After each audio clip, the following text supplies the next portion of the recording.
Kalau yang ready ni seorang je, as of now contohnya, dan pending ni nak settlekan masa, okey lah, katalah yang ni pun dah boleh lah, cuma tinggal okey ni ready, yang ni nak kena isu support yang tu, yang ni seorang lagi nak semangat ni kan. If memang kita punya supply 3 orang je, dan kalau kita buat benda ni dapatlah dalam 4 ni just kata, maksudnya secara congaknya buat je lah, lepas tu jalan je lah, dia jadi macam tu je kan. Anda mengharapkan, betul lah, kalau ada benda yang memang menjadi benda yang memberi efek, sepatutnya feedback tu kena bagi supaya ubatnya ataupun yelah, supaya diagnose dia tepat tau.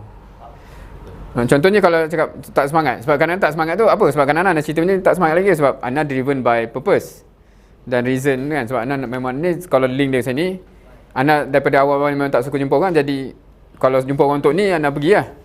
Jumpa untuk ni memang anda masih tak nak pergi, tapi macam benda yang memang direct ni memang anda pergi.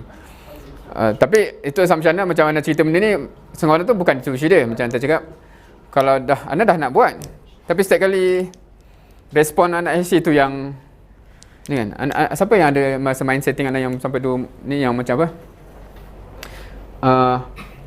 Apa yang kita kejar untuk sukses ni ialah macam mana? Dia punya prinsip dia kata dalam dunia ni,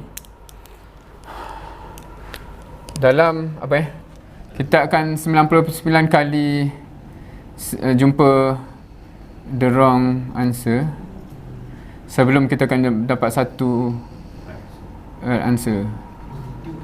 Right. Dia kata hukum alamnya memang dalam usaha kita ni kita akan jumpa kuota wrong answer tu sebelum right answer. So bila start ada mindset macam tu, bila setiap kali anak usaha tak punya dia apa ni, dia tak mengecewakan Ana. Sebab apa? Sebab Ana tak betul cepat lagi banyak fail sampai jumpa. So kita berlumba nak fail. Faham ke maksud tu? Dia macam okey dah cover 2, 3, 4 sampai 9. So dia jadi macam tapi tu mindset yang agak critical awal lah, sebab dia jadi macam kita memang expect akan ada banyak sebelum jumpa tu kan. Cuma je kita nak cepatkan progress tu. Kalau kita berlama-lama dengan fail tu, dia macam pada Ana jadi memuasa kan. Right, so that iteration tu tu just mindset yang kalau itulah key dia. Kadang-kadang dah cerita betul, key dia benda lain. Rupanya dia perlu kahwin dulu baru semangat. Tak tahulah apa benda. So kita akan cuba diagnose